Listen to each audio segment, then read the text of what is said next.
Hello and welcome to the Goldenrod Podcast. I'm Ben, and I'm joined by fellow Pokemon enthusiast Conor. As always, we're bringing you some of the latest Pokemon news and a few laughs along the way. And if you're a fan of Generation 1, oh boy, do we have a lot of content to discuss this week with the Scarlet and Violet 151 TCG set finally having a release date announced with some incredible artwork too that we're going to be talking about. And in our Devil's Advocate section, we'll be arguing not one, but two topics.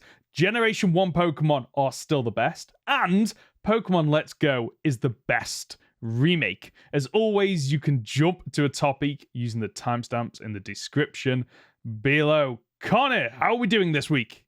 Doing all right, buddy. Been a pretty active week. Enjoyed it so far. Looking forward to the podcast. Good. It might be a bit of a shorter one today, folks. Mainly because we're recording this like 36 hours earlier than normal, because I'm going to Rome later on this week. So by the time you're listening to this, I'll be in Rome, hopefully having a drink, having some pizza, wandering around the city and blazing scorching heat and just soaking up the sights. So I'm looking forward to it. Just don't buy anything from the street vendors. How come? Because it's useless just tat. because it's tat. And Yeah, if you buy from one, then they'll all be on you. Okay, right. My money will be staying firmly in my pocket. Have you been to Rome before? No, first time. Never been. It's a beautiful part of Italy. I don't think I'd go again. I would try and visit probably south of Italy at this point. But yeah, for a first experience, well worth checking out. Be prepared for everything that you want to do to take like 4 hours to get into. Yeah, we've so we're going for 3 days. And we've already kind of said that, like, at the moment, we're doing the Vatican on Friday and the Sistine Chapel, and we're doing the Colosseum and the other two things that are near that on the Saturday. And then in the afternoons, we haven't really got anything else planned because of just how long they are going to take. And then after that, we'll figure out what we're doing. But like the Pantheon, for example, we want to go see that. But it doesn't look like you need to book tickets for that because there are just tickets available. Whereas the Colosseum and Vatican, they were like selling out really fast to the point where we really struggled to get tickets. So we've got a few things lined up that we want to do. And we're just going to see where the day takes us and go from there, I guess, and just enjoy ourselves. You taking the wee one with you? No, just me and my wife, Molly. It's our honeymoon. I was going to say, is it the honeymoon? Yeah, 10 months overdue, but like when you pay for a wedding, it does kind of bankrupt you, unfortunately. And we made a decision whether or not we do Disneyland Paris with my daughter or we do Rome. And we chose Disneyland Paris up until about 2 months ago, I think. And I just got back from work. I was like, right, we're going Rome. We're just going away for, a long weekend and we're going to enjoy ourselves. And we literally looked it up and I think booked it the next day. Yeah, so we just thought, sod it. Like, you can't take the money with you when you're dead. So you might as well spend it while you're alive and enjoy yourselves. And on that cheery note, which isn't a segue, although it could be construed as spending money on things you don't need but are still enjoyable, let's talk about the new Pokemon TCG set that is going to be released. I've got the Japanese date of June the 16th. Have you got the European date? I believe I have them. I swear, you sent it me on Discord and I did. Being September. A We're host. not getting these until September. September time, so plenty of time to save up for them. The set was revealed at the Pokemon Champions League 2023 tournament in Japan, and it focuses on the original 151 Pokemon, including the first Kadabra card since Skyridge, because of this is the whole Yuri Gala issue that we discussed like months ago, I think. So it feels... I'm looking forward to this because we're going to get a complete set. We're going to get the original 151 Pokemon, and I cannot wait for this. And just having a look at some of the artwork, it is beautiful, like absolutely beautiful. And what stood out to me, two things stood out to me, Conor, is one, some of the full art is absolutely amazing, beautiful as it always is. But a lot of one of my criticisms, I guess, with artwork of Pokemon TCG in the past is sometimes like they don't feel like a set. Like you could have, an evolution line, and it doesn't feel like the artwork was done by the same person, and there's no real theme. One of them will be done in crayon, one of them will be like little plushies, and then one of them will be 3D rendered, and it just doesn't... Exactly. But this works. So I'm looking at, for example, like the Charmander line, and just seeing like Charmeleon's got all the fire around it, and then Charizard is like using its claw, and you've still got that red overtone, and it feels like a natural progression. Like Bulbasaur and Ivysaur are both just like soaking in the sun's rays, ready for its evolution. Like the artwork is absolutely beautiful. Yeah. Also, one of the things I want to point out as well is we're getting, because it's all 151 original Pokemon, we're getting some really interesting EX cards, which we don't usually get. Some of the Pokemon that don't usually get love are seeing it. For instance, we're getting an Arbok EX card. When's the last time you saw Arbok get a special card? When's the last time you saw Arbok get any decent love? Wigglytuff as well. Wigglytuff's getting an EX card. It just... It's different and it's special, and I think there's going to be a lot to love about this. Whether you're in it for the nostalgia or not, I think there's going to be a lot to love about this set. Does mean they're likely going to sell out very quickly, and they're going to be very expensive, especially with all the secret illustrator rares that are in here. Yeah, there's annoyingly, like the last set that I completed was the Pokemon Sword and Shield base set. And that was at a time where I had loads of disposable income. Lockdown was happening, so you didn't have a lot of things to spend your money on. So I thought, sod it, you know what? I haven't completed one since the very original base set that I've got up behind me somewhere. And I'm not going to lie, this one's kind of calling to me, but I know it's going to bankrupt me, so maybe I don't do it. Because once you buy that first pack, it's like a slippery slope. Yep. Unfortunately, but there is something about the artwork that is just appealing to me. Like Mewtwo looks really powerful. You've got like Mr. Mime's card, like looks silly, like Mr. Mime is depicted in the anime with those thick outlines of it. I've just seen the Arbok card, which looks absolutely gorgeous. You just got like, it looks like a snake just like charging at you. Mm-hmm. Dragonite looks happy, and like some of the trainer cards as well, like Giovanni. How menacing does he look in this artwork? Yeah, and that's just the standard one. No doubt we'll get a special art version of that as well. More than likely. And have you seen the version of Charmander, Charmeleon, Charizard where they're on like the cliff? The cliff. And I'm not, out of the 3 starter illustration rares, they're my least favorite. Oh, that's the one that appeals to me the most, I think. And that just goes to show how different these art styles are. Yes. As somebody who's a Squirtle fan through and through, I think the Bulbasaur cards are probably the nicest looking ones. They're just so vibrant. It's so dense with foliage. Yeah. And it's just got that little watercolor feeling to it. It's gorgeous. Yeah. And as you say, that theme carries on through all 3 pieces. It's all 3 because you've got Bulbasaur, like, just as the evolution cards are happening. So Bulbasaur, Ivysaur, Venusaur, like, there's more foliage. There's more vibrant foliage. The Charmander, Charmeleon, Charizard, the one I love about that is Charmander's at the very base of this canyon. Charmeleon's a bit higher up, and then Charizard is out of the canyon soaring. And then Squirtle, each one seems to be, like, getting Squirtle's on the beach. Deeper into the ocean. Deeper into the ocean, like this. Like, I can understand why this set would sell, regardless of it being 151. But it's the fact that it really does feel like, unlike previous sets where they just hand out, it almost feels like they hand out Pokemon artwork to different people, just go, right, you do them, you do them, you do them. Like, it feels like there's collaboration behind this and planning to make it seem like a seamless set. And it's one of those sets where, like, even if you only got the special artwork for the starter Pokemon in 3x3 in one of those packs that you can have to hold them, it would look complete on its own. Yeah.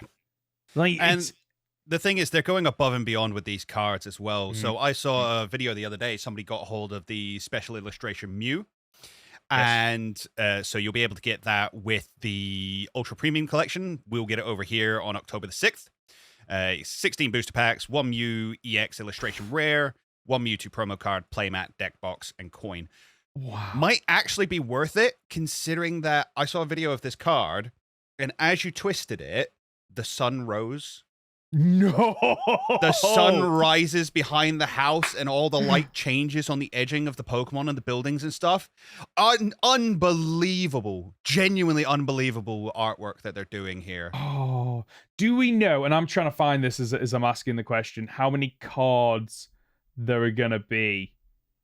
I can't see, unfortunately. It doesn't seem to be not off the top number. of my head. No. Without counting, which we're not going to do on the podcast. But what we do know is there's at least 151, okay? At least 151. At least 151. But, like, just looking at how, like, if you got the base set of 151, all the trainers, full arts, like, this is going to be a sizable number. Mm. Yeah, with all the illustration rares, with all the alt arts, with all the trainer cards. Yeah, it's going to be a healthy set. And I look forward to seeing what kind of impact it makes competitive-wise as well. Mm-hmm. Mm-hmm. Definitely. Looking forward to these. I'm really glad that we're now getting them with the silver borders as well. I know that happened a couple of sets ago. I think once we moved into Scarlet and Violet, we started getting them with the silver borders, which they've been doing over in Japan for years. But I think they just look so much better with the illustration art. Yeah, with a lot of the full arts and things like that. The silver border just blends out better than the yellow one. Yeah, the gold one, gold yellow, it says more yellow. Like, it works for some of the cards, but the silver one that we can see here seems to work for the vast majority of them. So it makes sense to make that switch, and they do look good. It's fantastic. Let's move on to one of the questions that we've had this week over on Discord. So, who is your favorite Pokemon professor? Courtesy of, and I said the name correct before this, and now it's gone. Decrepit? Decrepit, right? Okay, I got that right. So, Conor, who is your favorite Pokemon professor? I think out of them all, it would probably have to be Kukui. Okay. Simply because he's had the most development and been allowed to be more of a person than any of the other professors. If you consider, like, especially if you watch the anime in that, he basically adopts Ash as part of his family and isn't just a professor, but is quite literally like a father figure to him. And one of the only ones he's ever had in his life, which is beautiful. And I love seeing the way they interact. Plus, he's the teacher at the school. Plus, he's the Masked Royale, which is just fantastic. He is. You know, he's the first professor to ever be a champion outside of Oak, but we never got to see that in the games. And he gets married to Professor Burnett. And he's just such a beautiful human being, both inside and out. You know, for a guy that walks around with his top off all day, I don't think he's a massive douche, and I think that says a lot. No, you're absolutely right. There is a correlation there, isn't there? If you take your top off outside when you don't need to, your chances are you're a bit of a, like you say, a douche. I can completely get why you're going with that professor. I have to approach this predominantly from the video games, mainly because I didn't watch a lot of the anime. Oak always stands out, but Oak is one of those recurring characters that just keeps coming back, especially in the anime.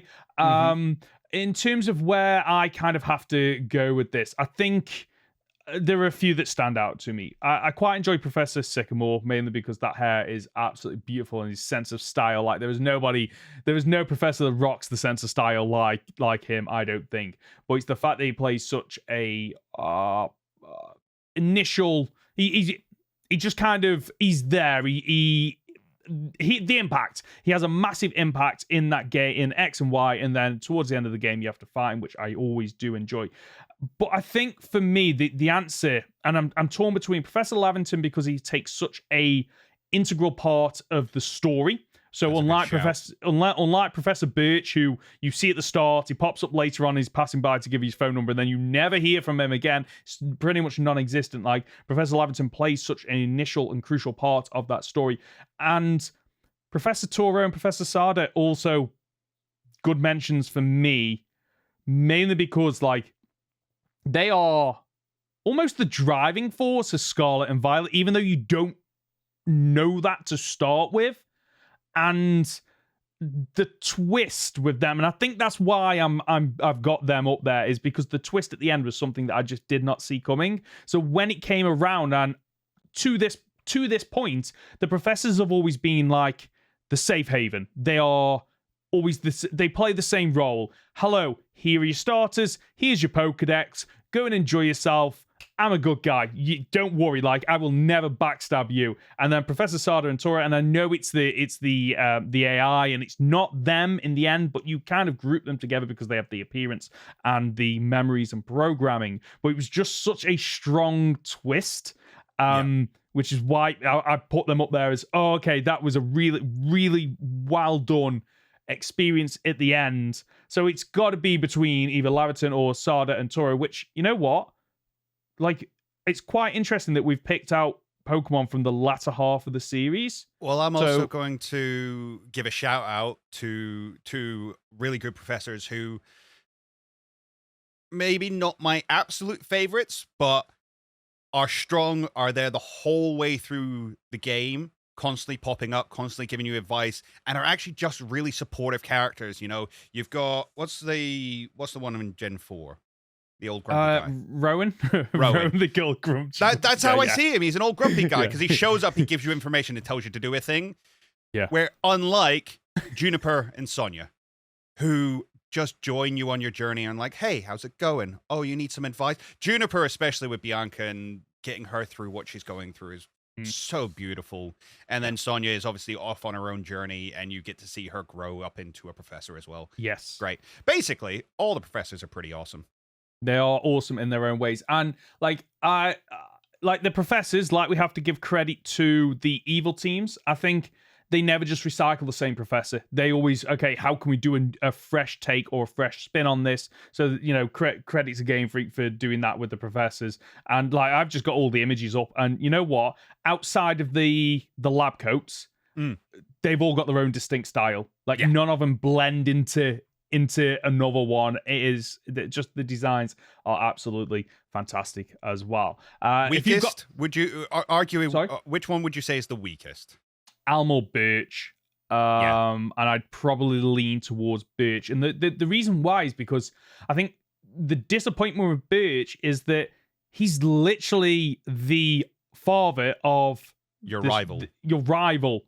Like, why are they not playing a bigger role in that story? Like, it's a real shame. And Professor Elm, obviously, he's there. You know, he's quite heavy at the start, and I think what carries him maybe for me is a little bit of nostalgia, but also the fact that you have conversations with him about two crucial, like, plot points of, oh, your rival stolen a Pokemon, and then, oh, Pokemon eggs, isn't this all amazing and fantastic? So I think that's why maybe that one sticks with me a little bit more and higher up than Birch. Yeah, Birch didn't really introduce us to anything. He kind of sets you off on your journey, and that's it. Yeah, that's a really good way to put it. And like, I have to give a shout out to Professor Rowan, because when I think of Professor Rowan now, I just think of that anime episode that we watched where is it Team Rocket are impersonating him? Oh, yeah. How he talks to one of the women. I was like, hold on a second, what is going on here? Like, this doesn't seem right for Pokemon. But in real life, like, I can imagine Professor Rowan, just how he looks and how he acts. Like, that is what he would be like. Because I have known a couple of people like that in my real life, unfortunately. It's just like, we can't correct Granddad now. He's of his age. That's it. That's exactly it. If you've got a comment or a question, you can reach us by leaving a comment on our podcast on YouTube, by emailing goldenrodpod@gmail.com, by leaving it on our Discord channel, or by using the hashtag goldenrodpod on Twitter. Connor, let's move on to Devil's Advocate, where we are discussing and debating and arguing not one, but two Generation 1 topics. So the first one this week is Generation 1 Pokemon are the best. And Connor, you will be arguing that they are the best, correct? Indeed. And I'll be arguing that they are not the best. Now, I'm happy to take the start on this unless you really want to jump in. No. You can start, because let's face fact, mine goes without saying. Like, Pokemon, they are the best, and I think you've really, like, I'm supposed to be the one defending the devil advocate point here, but realistically, you're fighting the losing battle here, so you go ahead. Okay, right. That's absolutely fine. So I'm going to come out with an opening argument that Generation 1 Pokemon are fueled purely by nostalgia at this point. There is a reason they get rolled out, like, a dead corpse of, oh, look at this fantastic thing that is still alive and amazing, when actually it just needs to be left alone. And the main reasons behind this is that the designs are so uninteresting and boring. The evolutions are just the same copy and paste over and over again. And I'll get onto more about that later on. The Generation 1 absolutely screwed up the Pokedex because of the Nidoran family, which just absolutely messes with the future games. And the only reason why some people have not forgotten about Generation 1 is because of nostalgia, and also the fact that it was so... The Pokemon in Generation 1 are so broken that they have had to retroactively fix them with Megas, with regional variants, and adding fairy typing. So that's me. Over to you. Okay, let's start with that last one then, that they've had to fix them with regional variants and mega evolutions. They haven't had to fix them. They have added to them because people still love these. After 25, 26, 27 years, after 30 years, after 50 years, people will still love these Pokemon. And there's an argument as to whether it's nostalgia or not, but it could also be the fact that they're just really beautifully designed. And when you consider that these Pokemon were designed in-game on a sprite sheet, and then Ken Sugimori himself took those with his team and just filled them out and took these little sprites and turned them into monsters, real life monsters that has captured your heart, has captured my heart, and has captured the heart of millions of people around the world. And that's not just me saying hyperbolically, it's very distinctly millions of people around the world, because when Pokemon Go first got released, it only had the original 151 Pokemon in it. Why did it do that? Because that's all it needed. Because that's all that people need to get into Pokemon. That's all people have ever needed to get into Pokemon. You and I both know this set will sell like gangbusters, and it's not just to the nostalgia crowd. There will be kids who love these Pokemon. Pikachu is still from the original 151. It's still the channel mascot. It's still, sorry, not the channel mascot. It's still the game mascot. That's not because people just like the nostalgia. No, it's because Pikachu is a perfect design of what is Pokemon. It's small, it's cute, but it's also cool and powerful. And I don't think those traits are exemplified better than in the original 151. Even across the three starters, Bulbasaur, very cool. Bulbasaur, I'd say, is kind of got that more monstrous look to it. You got Charmander line is very, very cool. In fact, they're all very cool. They're all very cute. They all mix between the lot. It's really hard to say what's so good about them because everything's good about them. So I think the reason why these Generation 1 Pokemon are just so ingrained in people's brains is that a lot of them are based on real life variations of animals and bugs and insects that exist like in our real life. I said a lot, not all of them.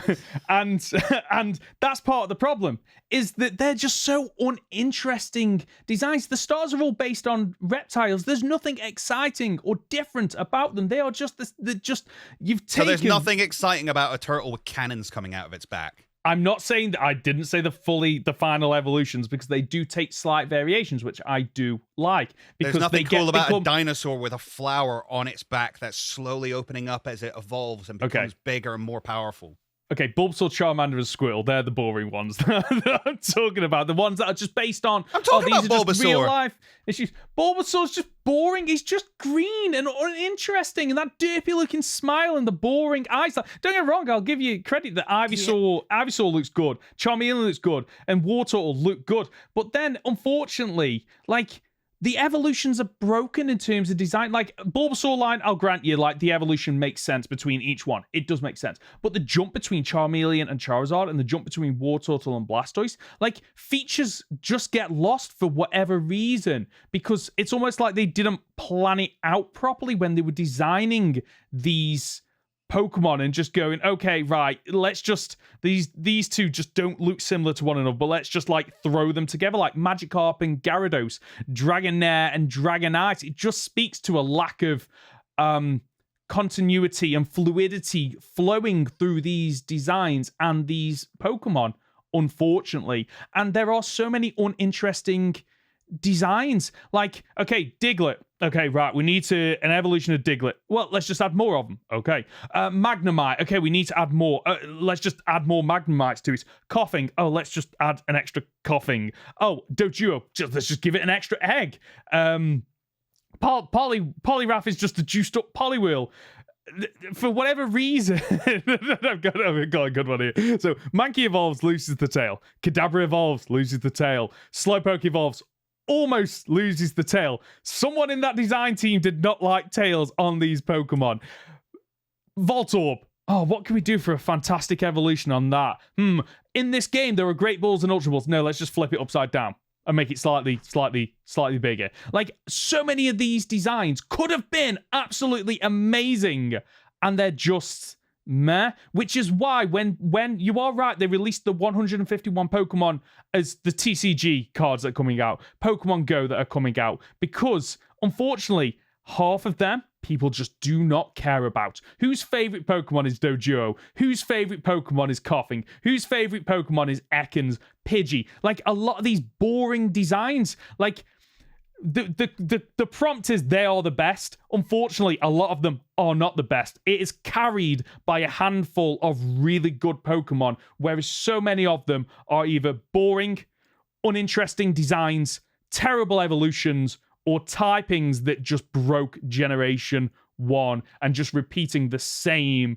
typings over and over and over again. Okay, but let's not pretend that not every generation has its weak links and its strong ones that prop it up, right? That's a standard across the board. What we're saying is the original 151 Pokemon are the best as a collective, as a set. They feel the most cohesive. You can look at a Pokemon and be like, that Pokemon's from Kanto. They have a cohesion to them. That's the best way to say it. Yes, are some of them maybe a little bit less... They're not overly designed, which I don't necessarily think is a bad thing. Especially once you start getting into some of the later generations, they get over-designed. And let's not forget as well that when Pokemon try to move on from these original designs, so they try to start again, we got Generation 5, where they went, well, let's just do all 151 Pokemon, but do them again. And a lot of them are worse. Would you rather have Hitmonchan and Hitmonlee or Sock and Throw? Okay, so, but that goes back to your point of, like, as a collective, unfortunately, there are some Pokemon that, yes, unfortunately, are, you know, they just fall a little bit flat. Like, so Hitmonchan and Hitmonlee, Hitmonchan is boring. Hitmonlee is interesting because it is so unique and different. Sock and Throw... I disagree. I like Hitmonchan. I like its little boxing skirt. I like its gloves. I like the fact that it can learn all the elemental punches. That makes it a fascinating Pokemon to use. Okay. I think that's one of those points where, unfortunately, it's down to what you like, because Hitmontop would have been a better Pokemon in that game if Hitmonlee and Hitmontop is the two de facto fighting Pokemon in the dojo, would have been so unique and interesting, and Hitmonchan, unfortunately, is but they don't work as well as a pair. You've got the punching Pokemon and the kicking Pokemon, not the kicking Pokemon and the kicking Pokemon. No, it's the spinning top Pokemon, the well-known fighting type. Which fights by kicking. It just spins on its head while it does it.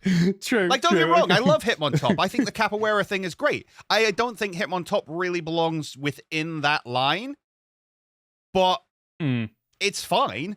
But I can't sit here and say that Hitmonchan and Hitmonlee aren't a great pairing. The same as I can't sit here and say that Magmar and Electabuzz aren't a great pairing. With Jinx thrown in there as well, as much as she got thrown out later on down the line.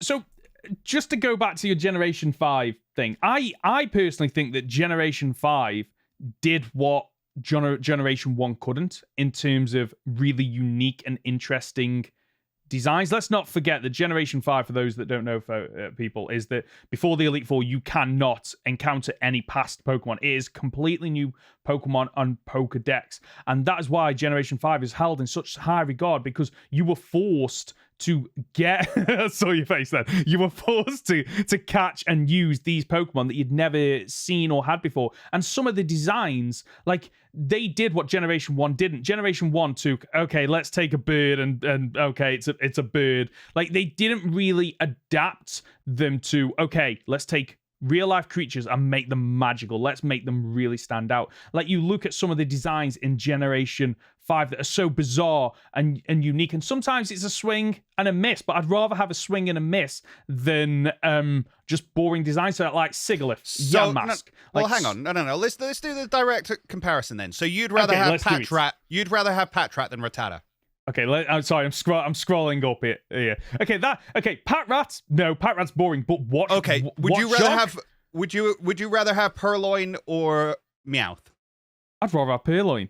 Would you? And I'm not just saying that because I'm arguing this. Okay, I disagree with you. Lipard's brilliant. Like Persian's just a boring, oversized cat with a red little gem on its head for whatever reason. Lipard feels like what a cat should be. It is out on the prowl at night. It is hunting down its prey. It is a fantastic design, and the fact that like Persian, it's just normal type, like overabundance of normal type. With it they just slap onto Pokemon because like, okay, it's normal, I guess, because we can't figure out what other one it goes into. Whereas Lipard, they could have gone normal for that. Like, color swap it to a white cat and you go, oh, it's normal type. But instead they went, let's be brave. Let's make it a pure dark type. Let's mix this up.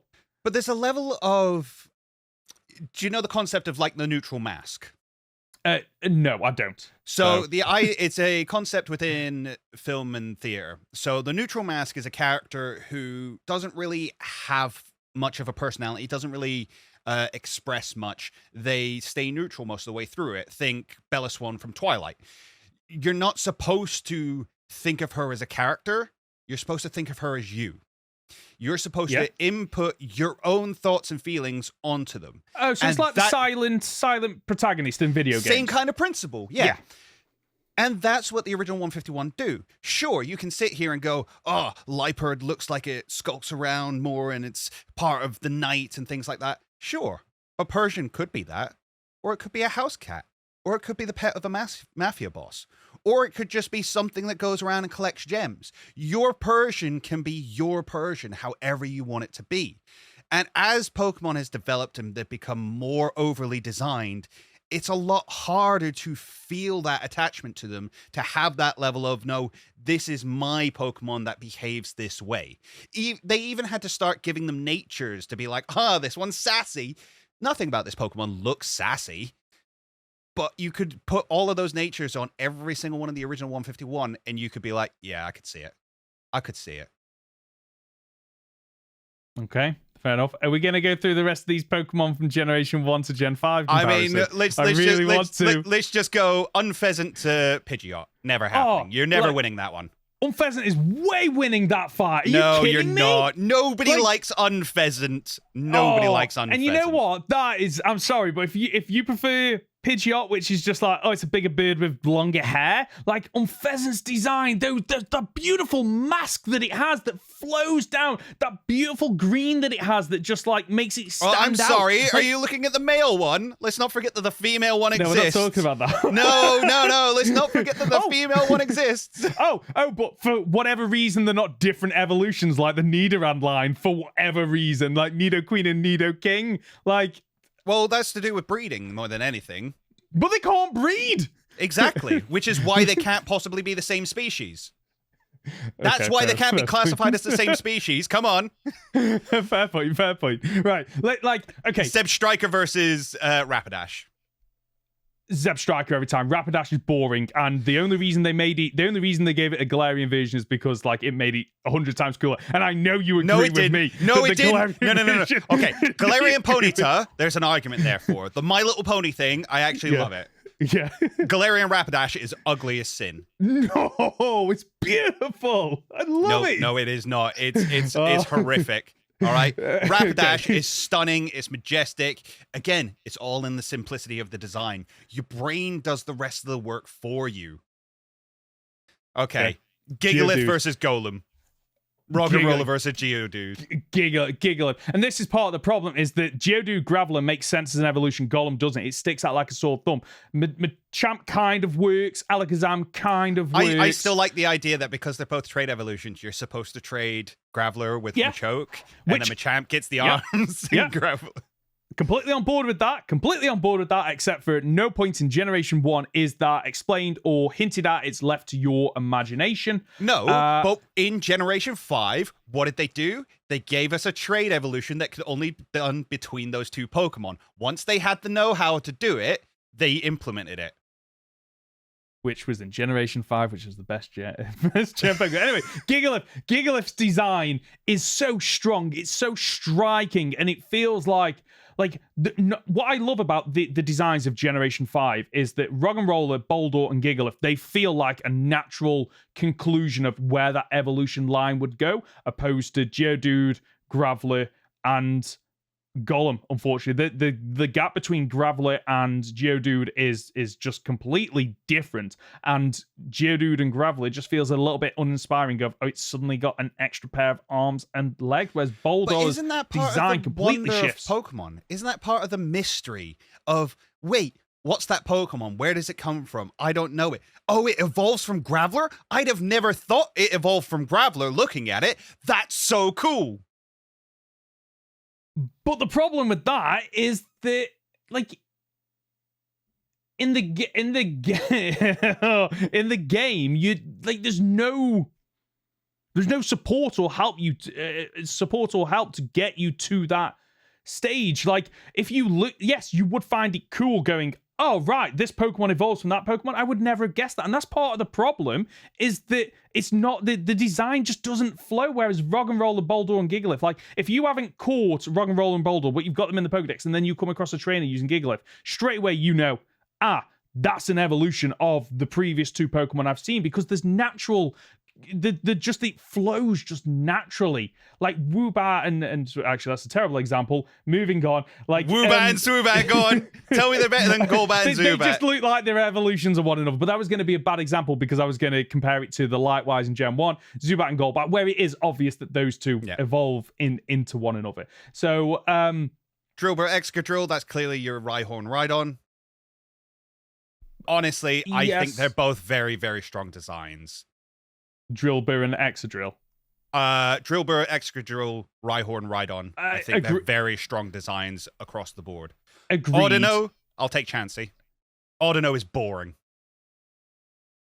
I'll give you that one. Yeah, Chansey is better with the egg. But let's look at Timbal, Gerda, and Conkeldurr and compare them to Machop, Machamp. Yeah, okay. Like, the designs of these, again, it just shows... They got veins. They got veins, you lose this argument. Yeah, the veins, those things are weird. I will grant. But it's the fact that, like, the continuity. So it's Timber starts off with a bit of wood, Gerda starts with that metal Gerda, and then Conkeldurr starts with it has these two massive things. And it's just how the evolution flows, the design flows. It's absolutely fantastic. And the naming conventions, like Timber, Gerda, Conkeldurr, like, just the names work with the Pokemon designs. Machop, Machoke, Machamp. Yeah. Like it just feels very safe. I disagree.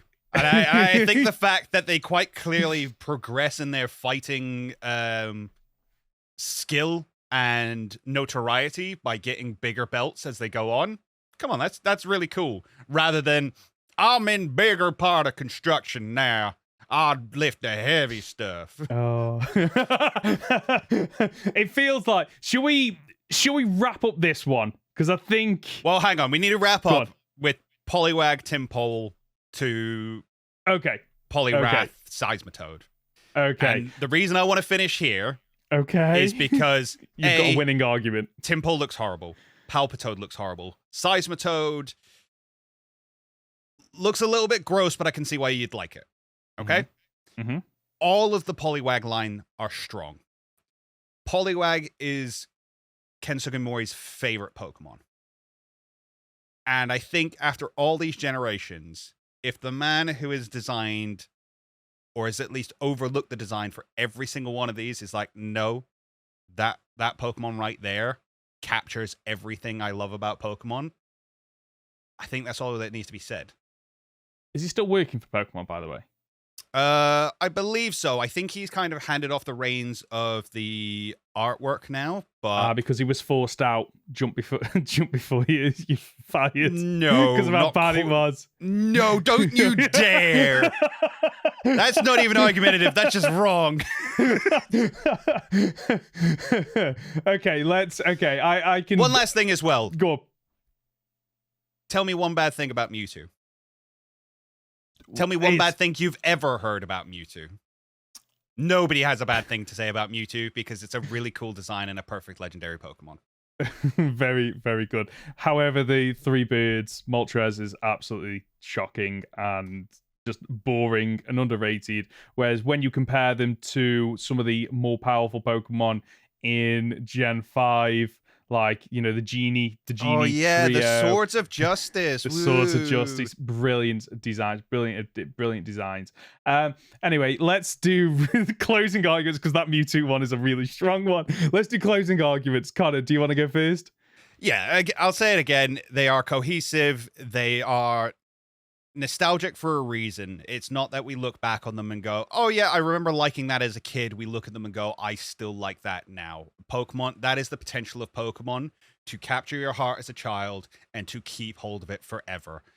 These Pokemon are the reason that we're still talking about it to this day. And I think that says a lot. And to look back on them now and be like, oh, we kind of surpassed that. We haven't. We haven't. Nothing will ever make us feel the way these Pokemon did. And the fact that new players can come along and they will still pick Pokemon out of the first generation as their favorites says a lot. Okay.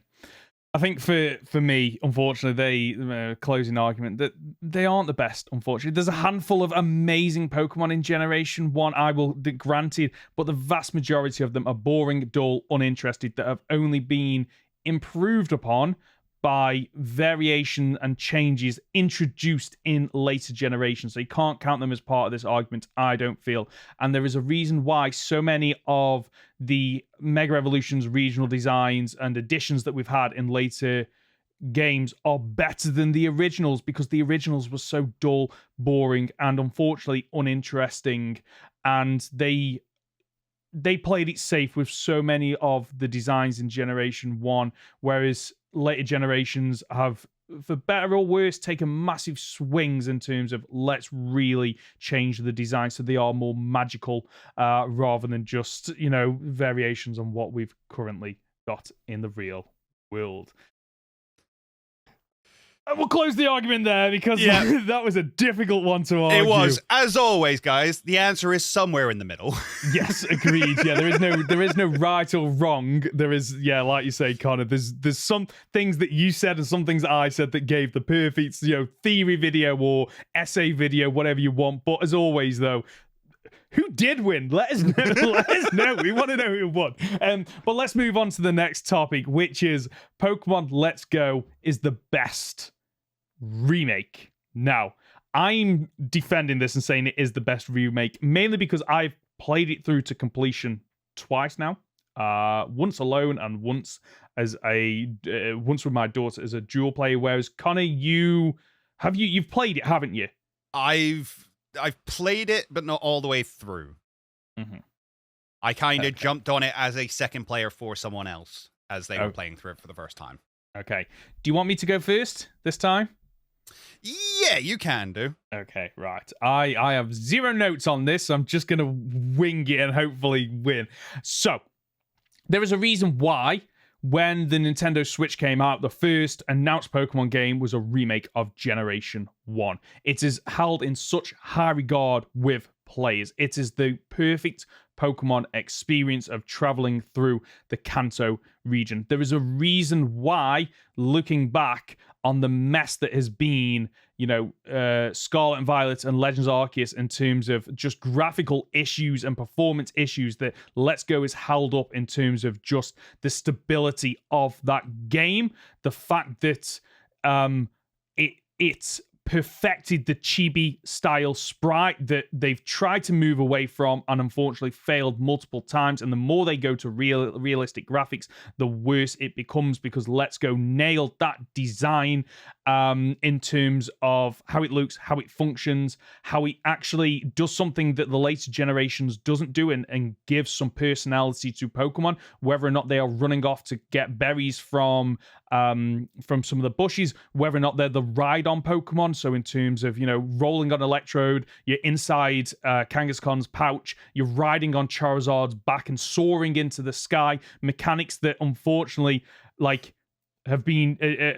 implemented in a game that honestly, deserves so much more praise for what it brought to the series. The fact that your Pokemon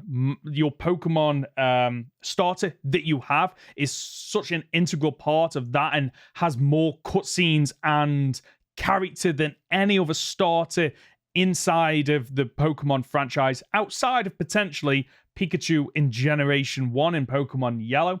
And the fact that they didn't just make it a straight-up remake, they did slight twists, changes, and variations to bring it to a new type of player and player base, and for those reasons it is the best remake. So here's my main issue with Let's Go. I'll actually give you, I'm not going to sit here and try and be argumentative for its sake. I will give you the fact that the ride Pokemon are probably the best implemented we've ever had, other than the fact that, it doesn't really allow you to traverse the world any better.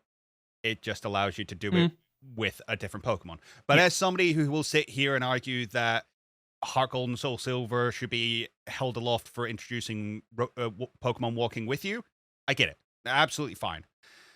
Pokemon in that game look great. I'm not the biggest fan of the chibi style that we got in BDSP. However, it feels like not enough has been done to improve Kanto.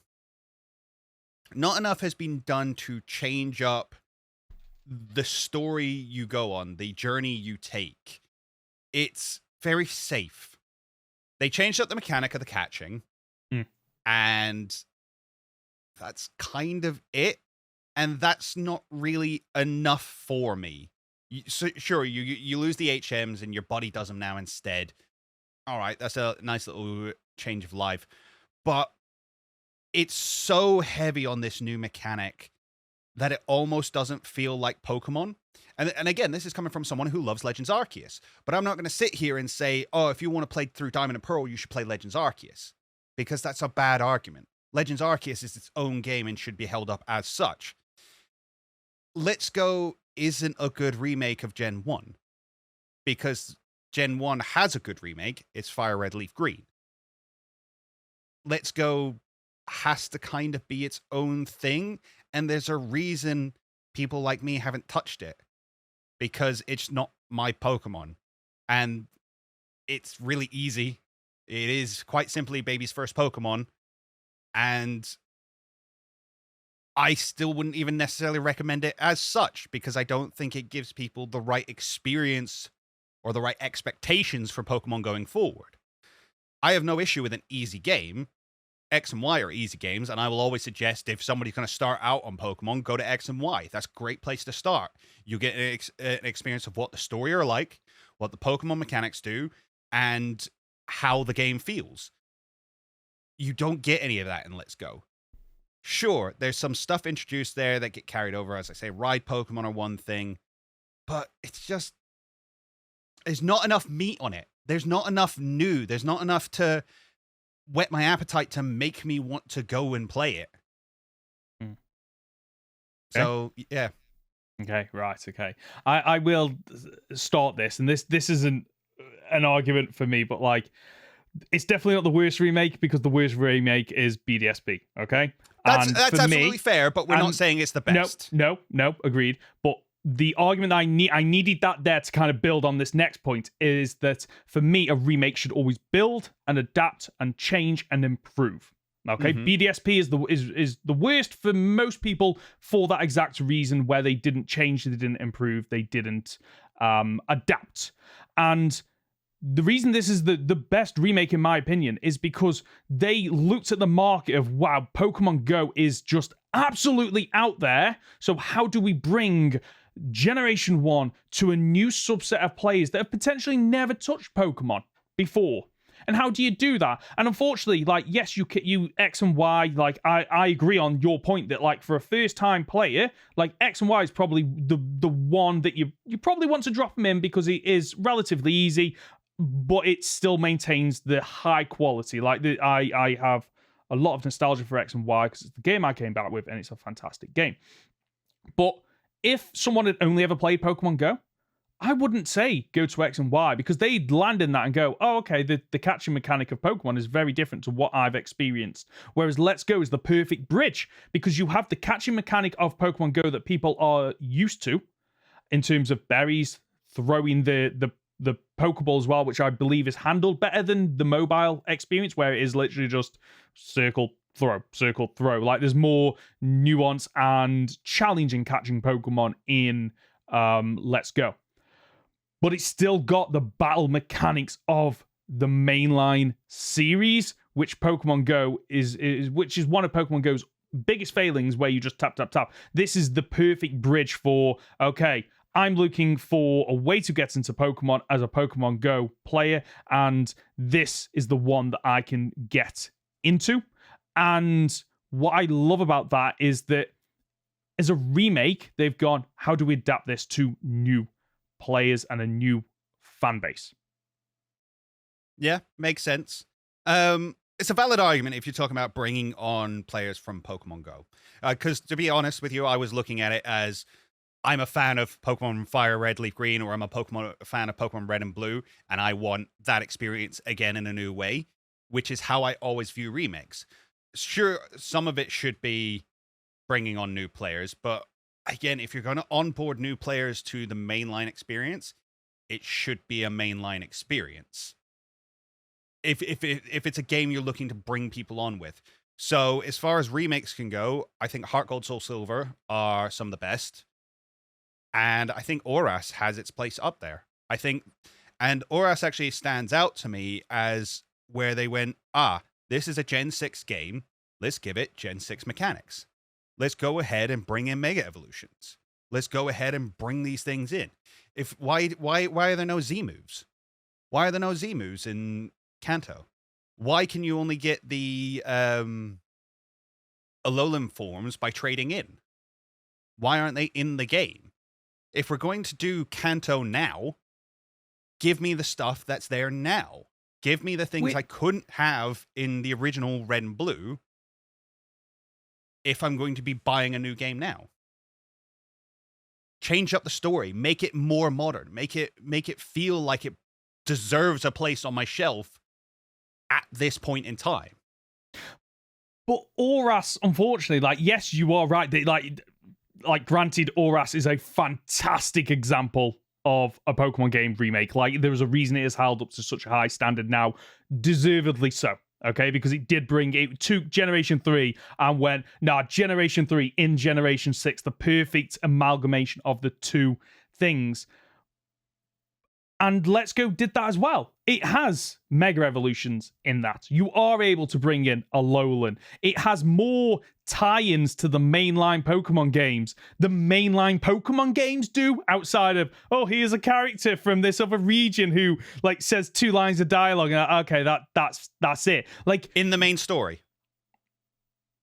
Well, none of them have that in the main story, though, do they? ORAS does. ORAS has that connection right in the main story. You get a Mega Latias. You get Mega Latias and Latios on, like, the 4th or 5th gym.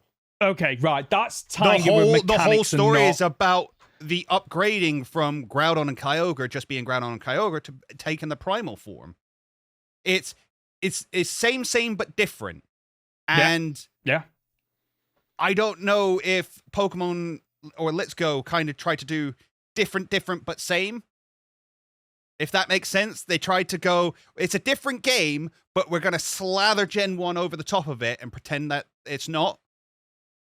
And unfortunately, I kind of want it the other way around. I want to start with Gen 1 and then build off of it, not have start from Pokemon Go and then try and get towards Generation 1 in skin alone.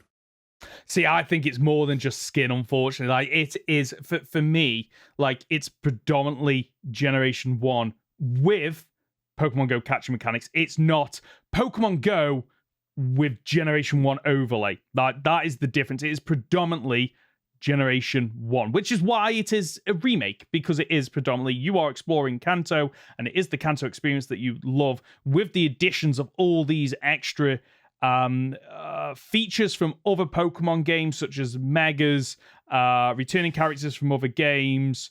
It's gone. There was something at Alolan for different regional forms as well.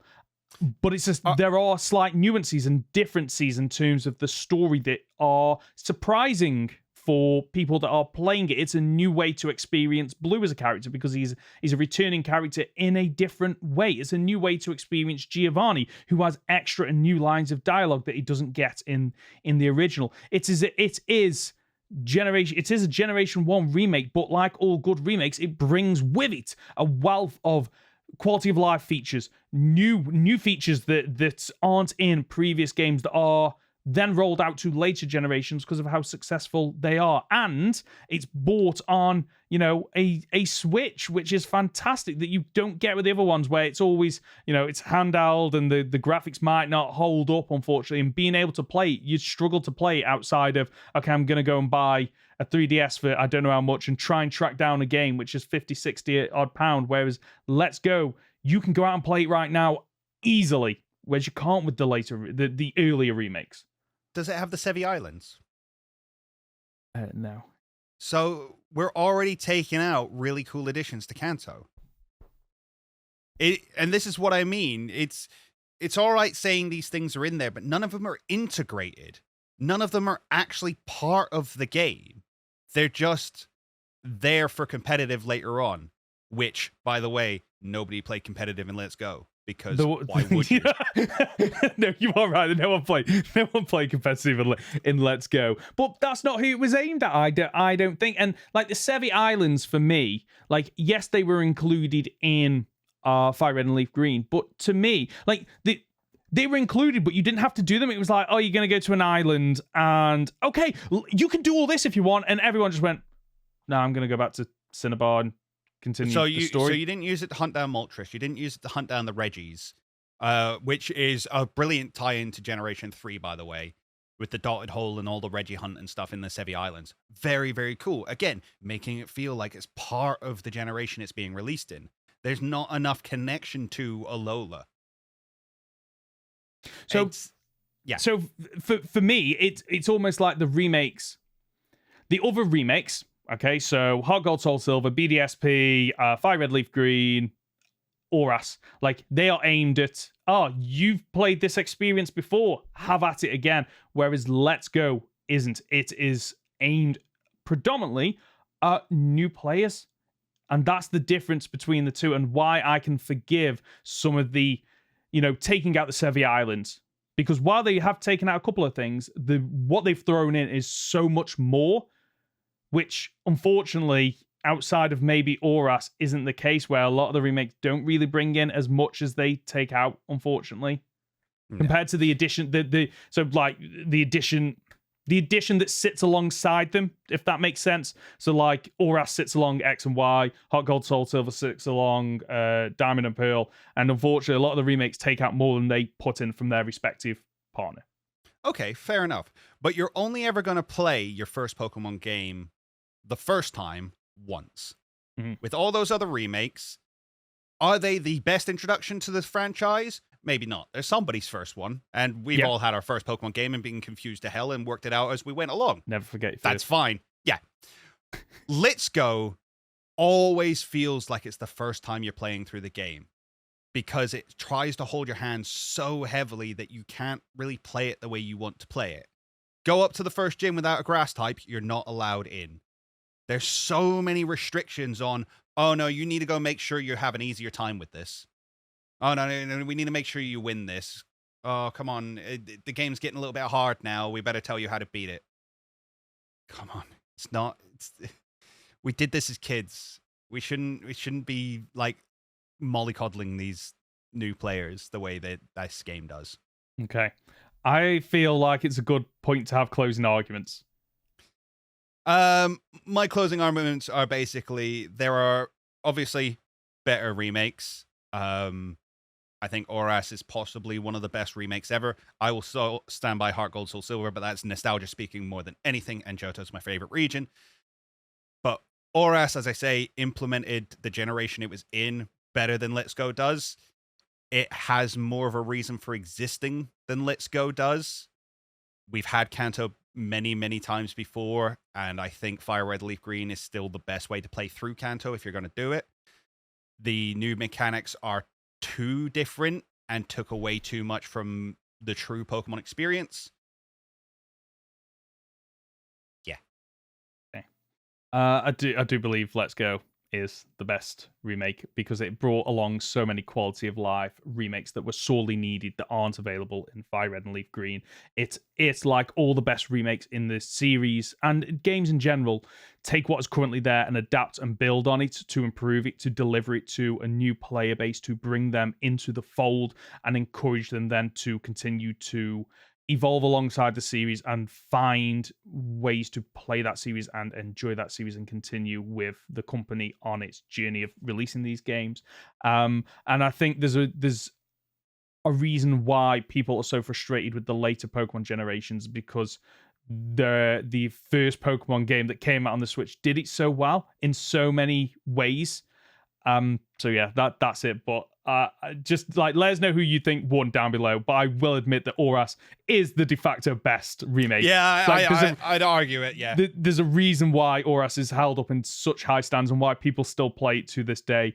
And I am coming from Let's Go for me a nostalgia and a special place in my heart that it introduced my daughter to Pokemon. And absolutely, and I get that, and I really do. And I think you're right in the fact that it's brought so many things to the franchise that need to be carried over. Agreed. The implementation of Pokemon, maybe not Pokemon in the wild, but at least face facts. If it wasn't for Let's Go, we wouldn't have Pokemon in the wild. Yeah, true. You know true. that, right? Because they weren't even going to put... They weren't going to put it in Sword and Shield. Yeah.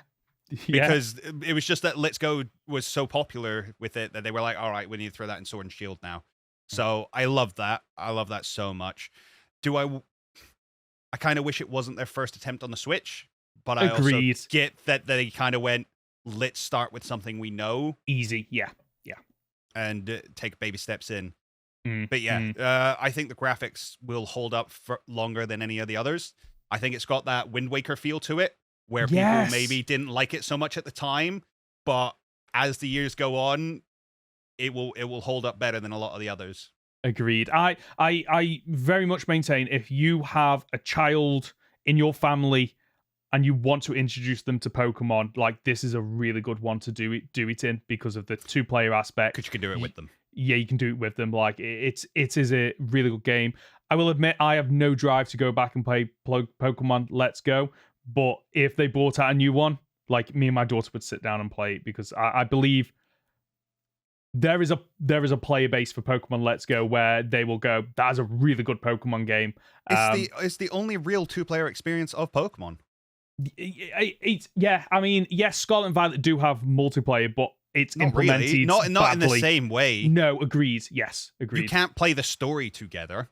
No, that's a really good point because like if you're playing double, if you have a second controller in Pokemon Let's Go, every battle becomes a double battle. Yes, it's 2-on-1, so does it make it easier? Yes. Yes, that's the point of it. I feel because it's like my daughter didn't know how to play Pokemon, so I'm like, okay, why are you using Thundershock and a ground type? It's like fine, I'll help out here, I guess, with my water type or grass type. But that's part of the fun of it.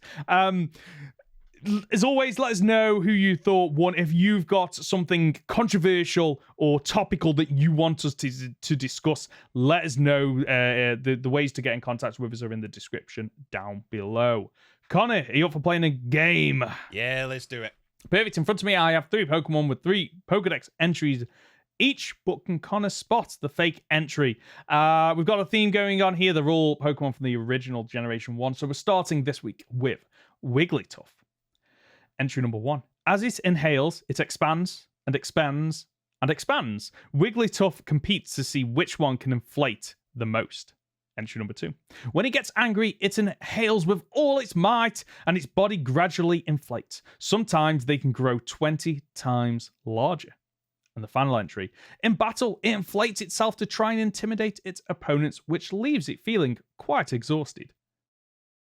I can't stand by the idea that a scientific entry says it expands, it expands, it expands. It's got to be the first one. It's not. It's I'm not. Sorry. It's not. I saw that one. Oh, that's going in there. The third one was the fake one. Wow. So yeah, I like the first 2. When like 20 times larger and expands. I thought they sound so ridiculous that I have to throw them in. Because in the anime stuff, you don't see it expanding. In the game, sorry, you don't see it expand and expand and expand. Yeah. And in the game, like outside of maybe the cooking mechanics, where you see Jigglypuff floating around. Yeah, Jigglypuff expands more in Smash than anything else. Yes, that's it. That's what I was thinking. I was like, I have seen this somewhere and I couldn't figure it out. But Wigglytuff expanding, yeah, not really a thing. In the new card from the 151 set. Oh, I've missed that one. Is it expanding on that one? Yeah. Brilliant. The second Pokemon this week is Tangler. Entry number 1. Hidden beneath a tangle of vines that grow non-stop, even if the vines are torn off, this Pokemon's true appearance remains a mystery. Entry number 2. Its true appearance remains unknown. It sheds its vines regularly to stop it becoming encumbered by the weight. And entry number 3. It is cloaked entirely in blue vines, preventing any glimpse of its true identity. The vines impart a refreshing sensation when chewed. They're useful as a spice. It's an interesting one. I'm going to go with the second one as much as I think it's the first one. Correct. It is, in fact, the second one. Well done. Okay. Well done. Anything that gave it away? It felt safe. Yeah. Which a lot of Gen 1 Pokemon don't necessarily have safe entries, which is something I've noticed. Right. Okay. Well, let's see if that works out for the final Pokemon. Jinx. Entry number 1. Its majestic voice compels people to fall to their knees. It was once worshipped across the region. Entry number 2. Its strange cries sound like human language. There are some musicians who compose songs for Jinx to sing. And the final entry. I've heard that one before. Okay. And the final entry. The Jinx of Galar often have beautiful and delicate voices. Some of the Pokemon have even gathered a fan base. Is Jinx in Galar? Ooh. Is Jinx in Galar? I don't think Jinx is in Galar. But why would you specifically write in Galar? There's no way you'd write that.